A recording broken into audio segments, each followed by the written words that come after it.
Салем, Достар, добрый день, дорогие друзья. Сегодня у нас онлайн интервью с директором по развитию группы компании Alemdar Group Ахметом Алемдаром. Данная компания занимается производством подсолнечного масла в Турции, в том числе экспортирует подсолнечное масло в Европу. Кому интересно, можете написать нам по указанным номерам, мы можем поделиться контактами. Итак, данное интервью будет записано на английском языке, субтитры будут указаны на русском языке. Hello, Ahmed. Thank you very much for joining us today. We are excited to learn more about your company and your operations. Could you please start by introducing yourself and telling us a bit about your company? Pleasure to be here. Our company is called Alemdar Group, and I am the third generation in this company. My name is Ahmed, and we are working in agriculture, mining, and energy. And our company is approaching its 100th year. And we've been working in the Balkan region and the Middle East recently. Our company focuses on mainly crude sunflower oil, refined sunflower oil, and within Turkey we do farming of sunflowers, close to 1,000 hectares. What are your core products? Only sunflower seed processing, and oil refining, or maybe other kind of agriculture commodities? Our company also owns a rice processing facility here. The eastern side of Turkey produces a lot of rice, and we have a rice processing facility here as well, and it has a capacity of 120 tons per day. All right, you mentioned regions, but which specific countries do you work with? We mainly work with Bulgaria, Russia, Ukraine for imports. For exports, we did a little bit of a work with Bulgaria and Tanzania in Africa. Last year, we were working with Syria, but this year our operations in Syria got shut down, so we decided not to work in Syria. What are your main logistic routes? You mentioned Tanzania, for example. How is the delivery organized there? And in general, what challenges do you face with logistics? Logistics, we are quite lucky when it comes to logistics in here, in Edirne. We are the border city to Europe in Turkey.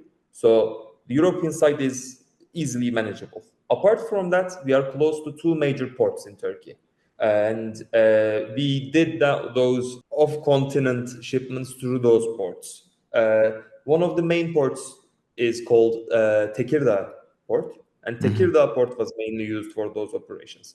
And the other option we have, not for Tanzania, but mainly for the Balkans, and Edirne is located on a main railway in Turkey. So we also do railway shipping. If I understand correctly, do you deliver to Europe only by rail? Trucks and ships. As far as I know, Turkey and Bosnia have very close trade ties in sunflower oil. What role does your company play in this? So last year was a quite large accomplishment for our company. So we worked with Bosnia for sunflower oil, and last year we managed to do 90% of Turkey's sunflower oil imports from Bosnia. We led 90% of the whole quota. And Turkey has a quota with Bosnia, and the Bosnian quota is currently 75,000 tons. And for 75,000 tons, Turkey can buy without tax from Bosnia. Besides Bosnia, which other countries supply raw materials to your company? We source half, and the other half comes from other countries: Ukraine, Russia, Bosnia, Serbia. What about Kazakhstan and Central Asia? What agreements or partnerships do you currently have in this region? Opportunity that we are looking forward to. And that's why we met in Kazakhstan, Almaty, a month ago, actually, because we really want to work in Turan geography, and we want to see our chances and opportunities, business opportunities in Kazakhstan. Mm-hmm. And how is your progress in finding partners from Kazakhstan? Have you faced any difficulties? Two merchants there for sunflower, crude sunflower oil. Mm-hmm. And we are looking forward to do business, but the thing is, currently it is close to the harvest time, and the prices around the globe are like not saturated right now. So we are trying to find a more suitable time after the harvest to start the operations there. And Maybe. the second main thing with Kazakhstan is the logistics, because it is a quite long journey. So we are trying to find a feasible method for this. And what agreements have you reached with suppliers from Kazakhstan? I assume they postponed negotiations until after the harvest, which is around October. Yes, you're right about that. Around October, we are planning to reschedule meetings and talk about the imports from Kazakhstan again. Yes. Mm-hmm. Considering the current export tax on sunflower seeds in Kazakhstan, do you still see this market as promising? I am aware, but this 20% was on seeds, right? Yes, it's about seeds. And that's why we are mainly looking for crude oil. But I guess after the harvest, there will be a period where actually importing seeds from Kazakhstan will be available.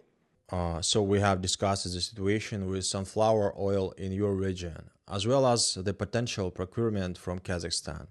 What is currently happening with Turkey's imports of wheat and barley from Kazakhstan? And how is your company progressing in that direction? Wheat and barley side, yes. There is a limitation for those. I think the government policy is called inward processing regime. And this policy puts a lot of tax on these products. Mm-hmm. So when you are importing from another country, the tax for those products go immensely high. And due to that, Turkey is unable to import a lot of wheat and barley. But we do know the quality of Kazakh wheat and barley. And we all know, we all want to actually import these products. During the pandemic, the government removed this tax. And during the pandemic, Turkey imported a lot of wheat and barley from Kazakhstan, which was great for the country. And if such opportunity opens, we clearly we would love to utilize. So yes, we would import. But currently, with the current tax, it is quite hard. To conclude our short overview, besides the crops we have already discussed, which other types of agricultural products does your company plan to work with in the future, and why? Yeah, we are planning to expand, but our first step is to expand into other oil seeds like rapeseed and soybean. So mainly our company works with sunflower oil, but we are looking forward to working with other oil seeds as well. Our current capacity is 200 tons of sunflower seeds in our crude oil facility. We are planning to triple that in 2 years. Thank you very much, Ahmed, for joining us. I wish your company great success in business and reaching new heights. Thank you so much. Thank you so much. Have a wonderful day.